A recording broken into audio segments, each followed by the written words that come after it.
مساء الفل على أحلى متابعين. يلا بينا نولعها حماس قبل القمة المنتظرة.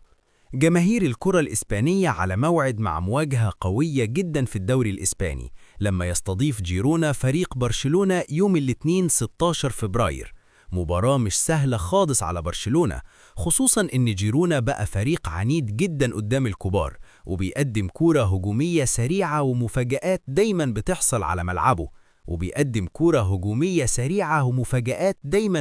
على ملعبه. برشلونة داخل اللقاء وهو عينه على الثلاث نقط عشان يفضل في سباق الصدارة، ومع تألق النجوم والشباب الفريق الكتالوني عايز يثبت إنه لسه الأقوى في الليجا. لكن السؤال هنا، هل جيرونا يقدر يوقف قطار برشلونة؟ ولا خبرة البارسا هتحسمها في اللحظات الصعبة؟ مواجهة تكتيكية قوية، صراع على نص الملعب، وأهداف ممكن تيجي في أي لحظة. قولولي في التعليقات توقعاتكم إيه لنتيجة المباراة، وما تنسوش تعملوا لايك واشتراك عشان دايما تكونوا معانا في قلب الحدث. هارت فاير.